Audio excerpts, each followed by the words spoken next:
Part 4. Jack. Now here is my secret. It is very simple. It is only with one's heart that one can see clearly. What is essential is invisible to the eye. The Little Prince. The call. So in August, my parents got this call from Mr. Tushman, the middle school director, and my mom said, maybe he calls all the new students to welcome them.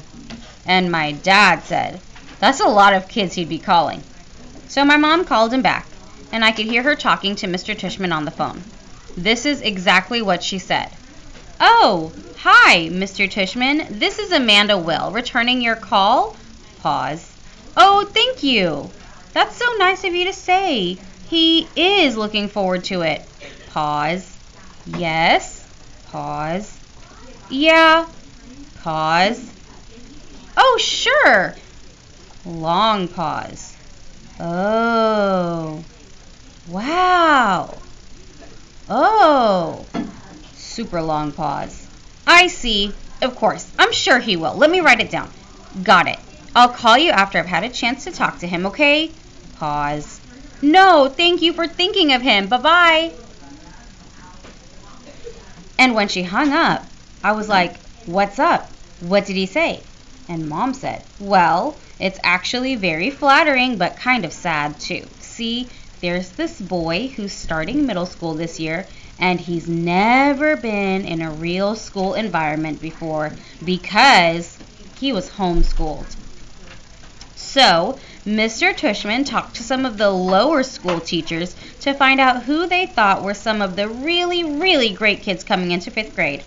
And the teachers must have told him you were especially nice, which I already knew, of course. And so Mr. Tushman is wondering if he could count on you to sort of shepherd this new boy around a bit.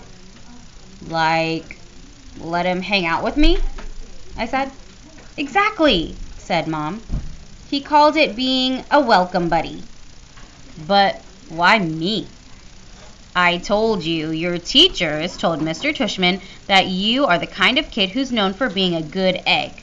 I mean, I'm so proud that they think so highly of you. Why is it sad? What do you mean? You said it's flattering, but kind of sad too. Oh, Mom nodded. Well, apparently this boy has some sort of, I guess there's something wrong with his face or something like that. I'm not sure. Maybe he was in an accident. Mr. Tushman said he'd explain a bit more when you come to the school next week. School doesn't start till September. He wants you to meet this kid before school starts. Do I have to? Mom looked a bit surprised. Well, no, of course not, she said. But it would be nice. It would be a nice thing to do, Jack. If I don't do it, I said. If I don't have to do it, I said. I don't want to do it. Can you at least think about it? I'm thinking about it and I don't want to do it. Well, I'm not going to force you, she said, but at least think about it some more, okay? I'm not calling Mr. Tushman back until tomorrow, so just sit with it a bit. I mean, Jack, really, I really think that I don't think it's too much to ask you to spend a little extra time with some new kid. It's not just that he's a new kid, Mom, I answered. He's deformed. That's a terrible thing to say, Jack. He is, Mom. You don't even know who it is. Yeah, I do, I said, because I knew the second she started talking about him that it was a kid named August. Okay, answer your question. Wow. Okay, next chapter is Carvel. I remember seeing him for the first time in front of the Carvel on Amsfort Avenue when I was about 5 or 6. Me and Veronica, my babysitter, were sitting on the bench outside the store with Jamie, my baby brother, who was sitting in his stroller facing us. I guess I was busy eating my ice cream cone because I didn't even notice the people who sat down next to us.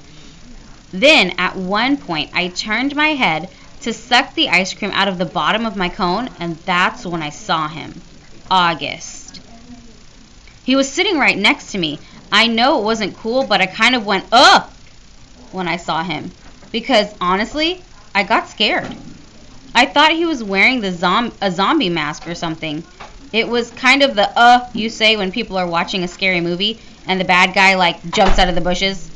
Anyway, I know it wasn't a nice thing for me to do that, and though the kid didn't hear me, I know his sister did. Jack, we have to go, said Veronica.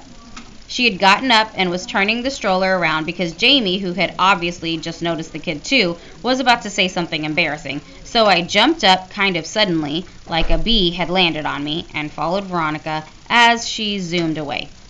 I could hear the kid's mom saying softly behind us, "Okay, guys, I think it's time to go." And I turned around to look at them one more time. The kid was licking his ice cream cone. The mom was picking up his scooter, and the sister was glaring at me like she was going to kill me. I looked away. "Veronica, what was wrong with that kid?" I whispered. "Hush, boy," she said in her angry voice. I love Veronica, but when she got mad, she got mad. Meanwhile, Jamie was practically spilling out of his stroller trying to get another look as Veronica pushed him away. "But Veronica," said Jamie, "you boys were very naughty, said Veronica as soon as we were further down the block. "Staring like that." "I didn't mean to," I said. "Veronica," said Jamie. "Us leaving like that?" Veronica was muttering. "Oh, Lord, that poor lady, I tell you, boys, every day. We should thank the Lord for our blessings. You hear me?" "Veronica!" "What is it, Jamie?" "It's Halloween." "No, Jamie." "Then why was that boy wearing a mask?" Veronica didn't answer. Sometimes, when she was mad about something, she would do that. "He wasn't wearing a mask," I explained to Jamie. "Hush, Jack," said Veronica. "Why are you so mad, Veronica?" I couldn't help asking. I thought this would make her angrier, but she actually shook her head. "It was bad how we did that," she said. "Just getting up like that, like we'd just seen the devil. I was scared for what Jamie was going to say, you know, and I didn't want him to say anything that would hurt that little boy's feelings, but it was very bad, us leaving like that. The mama knew what was going on." "Well, we didn't mean it," I answered. "Jack, sometimes you don't have to mean to hurt someone. Do you understand?" That was the first time I ever saw August in the neighborhood, at least that I remember, but I've seen him around ever since then. A couple of times in the playground, a few times in the park. He used to wear an astronaut helmet sometimes, but I always knew it was him underneath the helmet. All the kids in the neighborhood knew it was him.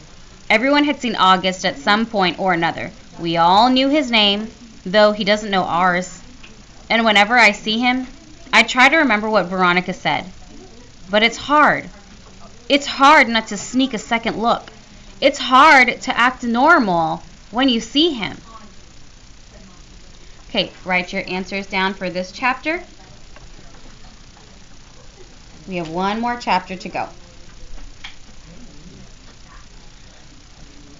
Why I changed my mind. "Who else did Mr. Tushman call?" I asked Mom later that night.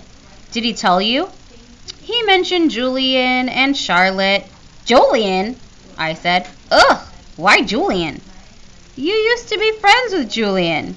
"Mom, that was like in kindergarten. Julian's the biggest phony there is. And he's trying so hard to be popular all the time." "Well," said Mom, "at least Julian agreed to help this kid out. Gotta give him credit for that." I didn't say anything because she was right. "What about Charlotte?" I asked. "Is she doing it too?" "Yes," Mom said. "Of course she is. Charlotte's such a goody two-shoes," I answered. "Boy, Jack," said Mom, "you seem to have a problem with everybody these days." "It's just," I started. "Mom, you have no idea what this kid looks like." "I can imagine." "No, you can't. You've never seen him. I have." "It might not even be who you're thinking it is. Trust me, it is. And I'm telling you, it's really, really bad. He's deformed, Mom. His eyes are like down here. I pointed to my cheeks. And he has no ears. And his mouth is like... Jamie had walked into the kitchen to get a juice box from the fridge. Ask Jamie, I said. Right, Jamie? Remember that kid we saw in the park after school last year? The kid named August, the one with the face? Oh, that kid? Said Jamie, opening his eyes wide. He gave me a nightmare. Remember, Mommy, that nightmare about the zombies from last year? I thought that was from watching a scary movie, answered Mom. No, said Jamie. It was from seeing that kid. When I saw him, I was like, ah! And I ran away. Wait a minute, said Mom, getting serious. Did you do that in front of him? I couldn't help it, said Jamie, kind of whining. Of course you could help it, Mom scolded. Guys, I have to tell you, I'm really disappointed by what I'm hearing here. And she looked like how she sounded. I mean, honestly, he's just a little boy, like you. Can you imagine how he felt to see you running away from him, Jamie? Screaming? It wasn't a scream, argued Jamie. It was just like, ah. He put his hands on his cheeks and started running around the kitchen. Come on, Jamie, said Mom angrily. I honestly thought both my boys were more sympathetic than that. What's sympathetic? Said Jamie, who was only going into the second grade. You know exactly what I mean by sympathetic, Jamie, said Mom. It's just, he's so ugly, Mommy, said Jamie. Hey, Mom yelled. I don't like that word. Jamie, just get your juice box. I want to talk to Jack alone for a second. Look, Jack, said Mom as soon as he left.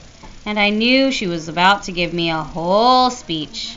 Okay, I'll do it, I said, which completely shocked her. You will? Yes. So I can call Mr. Tushman? Yes, Mom, yes. I said yes. Mom smiled. I knew you would rise to the occasion, kiddo. Good for you. I'm so proud of you, Jackie. She messed up my hair. So here's why I changed my mind. It wasn't so I wouldn't have to hear Mom give me a whole lecture. And it wasn't to protect this August kid from Julian, who I knew would be a jerk about the whole thing. It was because when I heard Jamie talking about how he had run away from August going, I suddenly felt really bad. The thing is, there are always going to be kids like Julian who are jerks. But if a little kid like Jamie, who's usually a nice enough kid, can be mean, then a kid like August doesn't stand a chance in middle school. Okay, we're going to stop there. Write your answers down for this chapter.